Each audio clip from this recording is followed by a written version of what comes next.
Assalamualaikum warahmatullahi wabarakatuh. Halo adik-adik kelas 7 semua. Kembali lagi bersama kakak yang paling ganteng. Bertemu lagi bersama Kak Mahes ya. Nah, di sini kita akan melanjutkan di pembahasan suhu dan kalor. Ini video terakhir di bab suhu dan kalor ya. Next kita langsung belajar materi pada bab baru, oke? Nah, di sini kita akan belajar tentang 4 pembahasan. Ya, pertama, manfaat air dengan kapasitas kalor tinggi, kemudian perubahan wujud zat, perpindahan kalor, dan terakhir kestabilan suhu tubuh makhluk hidup. Nah, sebelum lanjut, jangan lupa ya, like video ini, subscribe juga ya, bunyikan lonceng notifikasinya, dan jangan lupa share ke teman-teman juga, oke? Biar sama-sama dapat ilmunya ya. Nah, pembahasan pertama tentang manfaat air. Nah, manfaat air Pertama adalah pembentukan siklus angin.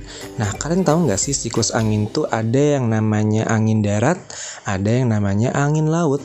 Apa sih bedanya antara angin darat sama angin laut? Angin darat biasanya terjadi ketika malam hari, angin laut biasanya terjadi ketika siang hari. Nah, biasanya pembentukan siklus angin ini terjadi karena angin kencang, badai debu, awan, hujan, angin darat, dan angin laut. Jadi, yang kita bahas di video ini adalah tentang angin darat dan angin laut saja ya. Nah, pertama angin laut. Pada siang hari, matahari menyinari daratan dan lautan secara merata. Tapi, suhu daratan akan naik jauh lebih cepat dibandingkan dengan suhu lautan karena kalor jenis daratan jauh lebih kecil daripada kalor jenis lautan. Efeknya, udara di atas daratan menjadi panas dan akhirnya udara panas tersebut mengembang dan naik ke atas ya seperti gambar. Inilah berakibat pada turunnya tekanan udara sehingga udara dingin dari lautan mulai berhembus menuju daratan dan menghasilkan yang namanya angin laut. Tapi kalau angin darat ini terjadi pada malam hari. Ya, daratan dan lautan kehilangan panas ya karena kan matahari udah nggak ada. Akan tetapi daratan kehilangan panas lebih cepat daripada lautan karena kalor jenis daratan lebih rendah. Efeknya, udara di atas daratan menjadi lebih dingin daripada udara di atas lautan. Nah, udara panas di atas lautan ini mengembang dan naik ke atas. Jadi tekanan udara di atas lautan menurun. Nah, untuk mengimbangi turunnya tekanan ini, udara dingin dari daratan mulai berhembus menuju lautan dan menghasilkan angin darat. Nah, seperti itu siklusnya ya, lihat panahnya. Kebalikan, kalau angin laut dari darat ke laut, tapi kalau angin darat dari laut ke darat ya, seperti itu. Nah, kemudian manfaat air yang kedua, penggunaan air dalam bidang kedokteran. Kalor jenis air yang tinggi ya, itu 4,2 Joule per gram derajat Celcius. Ini dapat menyimpan panas dalam jumlah yang besar pada suhu rendah dibandingkan dengan zat lain. Nah, air biasa digunakan dalam bidang kedokteran untuk fomentation. Ini adalah untuk menjaga bagian tubuh yang bengkak pada suhu sekitar 50 derajat Celcius sehingga memberikan rasa nyaman pada pasien ya. Nah, seperti itu. Kemudian manfaat air yang ketiga, ini air sebagai cairan pendingin pada radiator mobil. Pernah lihat radiator mobil? Nah, air ini digunakan sebagai pendingin pada radiator mobil karena air memiliki kalor jenis yang tinggi. Jadi, air dapat menyerap kelebihan panas dalam jumlah besar yang dihasilkan oleh mesin mobil. Tapi, kenaikan suhu air sendiri tidak akan sangat tinggi. Dengan alasan yang sama, air digunakan sebagai pendingin seperti pada pabrik besar, pembangkit listrik, dan peleburan baja. Seperti itu ya. Nah, terakhir, manfaat air yang terakhir adalah penggunaan air pada pemanas ruangan. Nah, ini dia. Jadi kalau di negara-negara yang memiliki musim dingin atau di Indonesia yang sedang musim hujan, air biasanya digunakan untuk pemanas ruangan karena air memiliki kalor jenis yang tinggi dan dapat membawa panas dalam jumlah yang besar ya, dari tungku pemanas ke ruangan-ruangan pada suhu yang sedang. Seperti itu ya manfaat air pada kapasitas kalor yang tinggi. Nah, sekarang kita akan masuk ke pembahasan kedua, yaitu perubahan wujud zat. Nah, kalau kalian lihat gambar, ingat ya, zat itu kan ada 3 kan, ada zat padat, ada zat cair, ada gas. Nah, kita coba pelajari satu-satu ya. Pertama, membeku. Coba cek yang membeku ya, bagian bawah. Membeku ini terjadi ketika zat cair berubah menjadi padat. Contohnya air dibekuin masukin ke dalam kulkas, jadi es kan, jadi padat. Nah, kalau mencair, ya kebalikannya. berarti dari padat berubah menjadi cair. Ya contohnya air es, batu es, kita taruh di suhu ruangan, suhu biasa, maka lama-lama akan mencair. Nah, kemudian menguap. Nah, menguap ini dari cair menjadi gas. Misalnya nih, kamu masak air sampai mendidih. Kalau kamu diemin terus ya, walaupun udah mendidih, itu pasti airnya lama-lama bakal berkurang. Kenapa? Karena airnya menguap. Seperti itu menjadi gas, ya. Nah, ada menguap, sekarang ada yang namanya mengembun. Kalau mengembun, ini dari gas berubah menjadi cair. Nah, biasa kalian suka lihat tuh embun-embun di di daun-daun ya kalau pagi hari. Nah, itu gas-gas berubah menjadi cair. Nah, kemudian ada yang namanya menyublim itu dari padat berubah menjadi gas. Nah, terakhir adalah mengkristal ya. Mengkristal atau dekomposisi, sama aja. Mengkristal itu kebalikannya, dari gas berubah menjadi padat. Ini dihafal ya, padat, cair, dan gas, dan proses-prosesnya. Nah, ini namanya perubahan wujud, oke? Nah, next kita belajar masuk ke perpindahan kalor. Perpindahan kalor itu terbagi menjadi 3. Ada konduksi, ada konveksi, ada radiasi. Nah, konduksi ini adalah proses perpindahan kalor dalam zat padat yang tidak diikuti dengan perpindahan partikel. Ya, ini disebut konduksi. Maksudnya apa sih? Coba kita lihat contohnya ya. Nah, ini contohnya. Satu lagi, ada lagi. Nah, ini contohnya ya. Coba baca keterangannya lagi. Konduksi adalah proses perpindahan kalor pada zat padat tanpa diikuti dengan perpindahan partikel. Maksudnya, coba gambar yang paling kiri. Ada daging panas, telur panas, ditaruh di piring. Dagingnya ada hawa panasnya kan? Panasnya pasti akan pindah ke piring. Piringnya pasti akan terasa panas walaupun sedikit.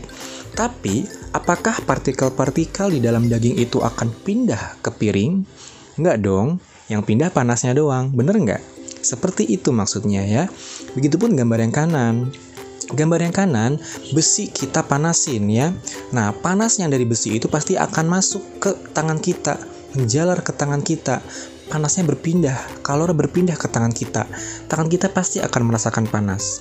Tapi pertanyaannya, apakah partikel besinya juga ikut-ikutan pindah ke tangan kita? Nggak mungkin kan? Hanya panas doang yang pindah. Seperti itu maksudnya ya. Itu konduksi, oke? Nah, di dalam konduksi juga ada istilah konduktor, ada istilah isolator, isolator, ada konduktor, ada isolator. Kalau konduktor, ini adalah benda-benda yang mudah mengaliri listrik, yang mudah menghantarkan listrik atau menghantarkan panas. Yaitu tadi contohnya besi, ya, baja, dan segala macam. Tapi kalau isolator, itu benda-benda atau zat-zat yang sulit dialiri oleh penghantar. Misalnya kaca, mika, ebonit, kapas, wol, dan sebagainya, atau kayu, plastik, ya kan? Nah, itu contoh isolator ya. Jadi konduktor adalah benda-benda yang mudah mengaliri listrik atau panas, tapi kalau isolator, benda-benda yang sulit untuk menghantarkan listrik atau panas, oke? Nah, yang selanjutnya adalah konveksi. Kalau konduksi tentang zat padat, ya, tentang benda padat, maka konveksi tentang zat cair dan gas. Konveksi ini adalah proses perpindahan kalor pada zat cair atau gas dengan diikuti perpindahan partikel di dalamnya ya. Coba cek gambar pertama. Ini ketika kita memasak air. Ingat, air itu kan posisi dalam panci ada yang di atas, ada yang di bawah, bener nggak? Kalau kita memanaskan air bagian mana yang panas duluan? Pasti bagian bawah, bener nggak? Nah, bagian bawah, kalau bagian bawah yang itu sudah mendidih, airnya pasti bakal naik ke atas. Yang sudah mendidih naik ke atas, dan yang belum mendidih akan turun ke bawah. Seperti itu. Makanya di gambar ada siklusnya kan, yang panah merah sama yang panah biru. Panah merah itu berarti yang sudah mendidih, panah biru berarti yang belum mendidih. Jadi yang sudah mendidih naik ke atas, terus yang sudah mendidih berarti naik ke bawah, turun ke bawah. Gitu. Jadi partikelnya berpindah kan? Partikel airnya berpindah kan? Itu namanya konveksi, gitu ya. Itu cair. Kalau gas, contohnya kayak tadi tuh proses angin laut atau angin darat ya. Udaranya bergerak, bener kan? Udah bergerak dari darat ke laut dan dari laut ke darat. Nah, itu juga konveksi, gitu ya. Jadi konveksi itu perpindahan panas atau perpindahan kalor pada zat cair atau gas ya, dengan diikuti perpindahan partikelnya. Kalau gambar pertama, partikelnya adalah si air, gambar kedua partikelnya adalah partikel-partikel udara, gitu. Nah lanjut, habis ada konduksi konveksi, lanjut ini namanya radiasi. Kalau radiasi, ini adalah proses perpindahan kalor tanpa medium. Medium itu perantara, contohnya udara ya. Nah contoh radiasi misalnya, nah ini dia ya. Kemudian ada satu lagi, oke. Nah apa sih bedanya? Nah gambar pertama, coba deh kalau kita mendekati api unggun ya, kita mendekati api unggun, pasti kita akan merasakan panas, bener nggak? Nah itu contoh radiasi. Begitupun ketika panas matahari, matahari panas matahari dari ke bumi, itu kan di luar angkasa nggak ada udara kan? Tapi kenapa panas matahari bisa kita rasakan sampai ke bumi? Karena itu dia, panas matahari itu merambat tanpa perlu medium, mereka tetap bisa merambat. Merambat itu maksudnya berjalan ya, bergerak. Oke, jadi kenapa panas matahari bisa kita rasakan padahal matahari jauh banget? Karena panasnya itu bisa sampai ke bumi walaupun nggak ada mediumnya, walaupun di luar angkasa tuh nggak ada udara, gitu ya. Nah ini kedua ini adalah contoh radiasi. Atau ketiga ini sebenarnya bisa kita gabungkan. Nih, dalam satu peristiwa sebenarnya ada konduksi, ada konveksi, ada radiasi. Konduksinya tuh ya di gagang pancinya, konveksinya di airnya, radiasinya adalah panas apinya yang kita rasakan ya. Nah itu jadi satu peristiwa ada 3 perpindahan kalor sekaligus ya. Nah pembahasan terakhir kita akan belajar tentang kestabilan suhu tubuh pada makhluk hidup. Baik hewan maupun manusia itu pasti punya suhu tubuhnya masing-masing, betul? Kayak contoh hewan, spesies hewan itu berbeda loh, memiliki kisaran suhu tubuh yang berbeda-beda sesuai proses adaptasi yang dilakukan mereka. Setiap hewan memiliki kisaran suhu optimal untuk pertumbuhannya. Nah, hewan itu melakukan pengaturan suhu tubuh agar suhu tubuhnya tetap berada pada kisaran yang optimal atau stabil. Jadi, metabolisme tubuh itu tetap dapat berlangsung dengan baik walaupun suhu lingkungannya berubah-ubah. Jadi intinya ini tuh tentang bagaimana hewan dan manusia bisa mempertahankan suhu tubuhnya ketika kondisi lingkungannya suhunya berubah-ubah gitu ya. Nah, pengaturan suhu tubuh dalam suatu kisaran tertentu yang membuat sel-sel kita tetap mampu berfungsi secara efisien, ini disebut dengan termoregulasi ya. Jadi penyesuaian suhu tubuh kita atau suhu tubuh hewan ketika suhu lingkungannya sedang berubah-ubah, kadang panas, kadang dingin dan segala macam ya. Nah, sebelum bahas ke manusia, kita coba bahas ke hewan dulu ya. Nah, dalam proses perpindahan panas ya, hewan itu punya 4 proses. Ya, hewan punya 4 proses, namanya konduksi, konveksi, radiasi, dan evaporasi ya. Nah, konduksinya di mana? Konveksinya di mana? Radiasinya di mana? Dan evaporasinya sebelah mana? Konduksi ini terjadi melalui gerakan termal atau kalor antara molekul-molekul lingkungan dengan molekul-molekul permukaan tubuhnya. Misal, ketika seekor hewan duduk di atas batu yang panas ya, contoh tuh komodo lagi duduk di atas batu yang panas, maka akan terjadi gerakan kalor dari molekul batu ke permukaan tubuh hewan. Ya, itu sudah digambar tuh conduction yang bawah ya. Nah, kalau konveksi ini terjadi melalui pancaran suatu benda yang panas dan diserap oleh tubuh hewan. Misal, tubuh kita menjadi panas jika kita berjemur di bawah pancaran sinar matahari pada siang hari. Nah, hewan juga sama seperti itu gitu ya. Nah,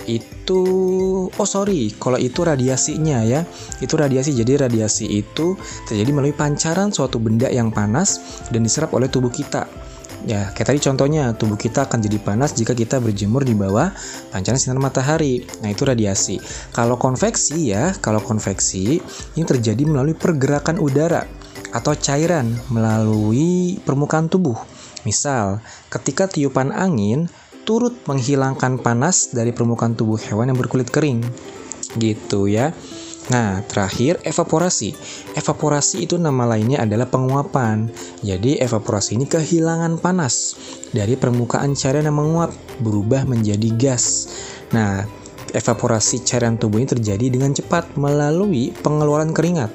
Ya, jadi kalau hewan berkeringat itu evaporasi namanya. Tapi evaporasi hanya dapat berlangsung jika udara di sekitarnya tidak jenuh. Gitu ya. Nah, hewan itu itu memperoleh panas dari dua hal loh. Ada eksoterm, ada endoterm. Ekto ya. Ada ektoterm, ada endoterm. Ektoterm ini adalah hewan berdarah dingin. Ya, suhu tubuhnya itu berubah-ubah sesuai dengan suhu lingkungannya. Jadi hewan-hewan ini selalu menyesuaikan suhu tubuh mereka dengan suhu lingkungan. Nah, biasanya memanaskan tubuhnya terutama dengan cara menyerap panas dari lingkungan sekelilingnya. Nah, jumlah panas yang diperoleh dari metabolisme tubuhnya sendiri dapat diabaikan. Contohnya nanti deh ya. Coba kita ke endoterm dulu ya. Nah, kalau endoterm ini adalah hewan berdarah panas. Suhu tubuhnya selalu tetap ya. Nah, contohnya, kalau ektoterm tuh contohnya ikan, amfibi, reptil, invertebrata. Kalau endoterm, nah ini contohnya ular tuh ya. Nah, kalau endoterm contohnya mamalia, burung, serangga. Nah, contoh misalnya kucing ya, kucing kan mamalia, ya kan? Nah, sekarang pertanyaannya bagaimana termoregulasi pada hewan? Nah, pertama ya kita coba bahas satu-satu. Pertama kita coba bahas paus nih ya, paus. Paus itu hidup di air yang dingin, tapi paus tidak memiliki rambut sebagai isolator panas tubuh. Nah, ini karena rambut tidak membantu paus menjaga panas tubuhnya, justru menghambat paus dapat berenang. Nah, isolator panas pada paus bukan rambut, tapi lapisan lemak tebal di bawah kulit.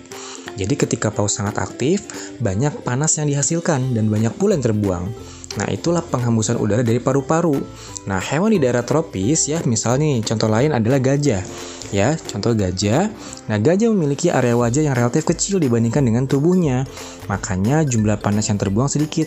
Nah, itulah kenapa gajah hanya sedikit memiliki rambut sebagai penahan panas. Selain gajah, hewan seperti badak, kuda nil, dan kuda juga mengalami hal yang sama. Gajah kenapa sih punya telinga yang besar? Ya, ini kenapa agar dapat dikipas-kipaskan untuk membantu mendinginkan suhu tubuh. Gajah juga biasa menyemprotkan air ke tubuhnya dengan belalainya. Nah, ini untuk membantu proses pembuangan panas dalam tubuhnya. Gitu ya. Nah, hewan terakhir adalah mamalia, yaitu tikus. Nah, tikus memiliki wajah yang lebar, sehingga susah baginya untuk mencegah terbuangnya panas. Itulah kenapa mamalia kecil ini memiliki laju metabolisme yang tinggi dan membutuhkan makanan yang banyak untuk menghasilkan cukup energi dalam mengolah suhu tubuhnya. Nah, banyak loh mamalia kecil yang menghindari suhu ekstrim dengan tinggal di liang atau lubang tanah yang lembab dan dingin. Nah, itu tuh kenapa tikus suka sembunyi-sembunyi ya. Nah, itu hewan. Sekarang bagaimana dengan manusia? Nah, apa yang terjadi pada manusia ya? Nah, manusia, pertama kita coba bahas jika suhu tubuh kita naik. Ya, misalnya ketika lagi udara-udara panas nih ya. Nah, ketika kita sedang suhu tubuh kita naik ya, arteri pada kulit itu akan melebar ya, agar lebih banyak darah mengalir pada kulit. Ya, jadi ini tuh tips-tipsnya agar suhu tubuh kita tetap normal ya. Arteri kulit akan melebar secara otomatis agar lebih banyak darah mengalir pada kulit. Nanti kulit akan lebih banyak menerima panas yang kemudian akan hilang karena radiasi, konveksi, dan konduksi. Kemudian aktivitas kelenjar keringat meningkat. Inilah menyebabkan produksi keringat meningkat. Akhirnya ketika keringatnya banyak menguap dari permukaan kulit, inilah yang menyebabkan lebih banyak panas dibuang dari tubuh. Ya, ketiga, bernapas dengan tempo cepat. Nah, ini bisa membantu membuang panas. Jadi kalau kalian merasa tubuh kalian panas, bisa nih bergerak cepat biar panasnya bisa kebuang. Dan terakhir, tingkat metabolisme tubuh menurun. Jadi panas yang dihasilkan tubuh pun akan menurun. Nah, nanti suhu tubuh kita yang awalnya naik, ini lama-lama akan turun. Dan nanti bakal tetap konstan. Gitu ya. Nah, sekarang bagaimana jika suhu tubuh kita sedang turun? Misal lagi pada cuaca dingin nih, makanya kebalikannya. Arteri kulit akan menyempit ya, sehingga menekan jumlah darah yang mengalir lewat kulit dan mengurangi panas tubuh yang terbuang. Nah, kedua, kelenjar keringat menjadi kurang aktif, jadi menekan panas yang terbuang dari tubuh. Kemudian, laju metabolisme meningkat, jadi lebih banyak panas yang dihasilkan.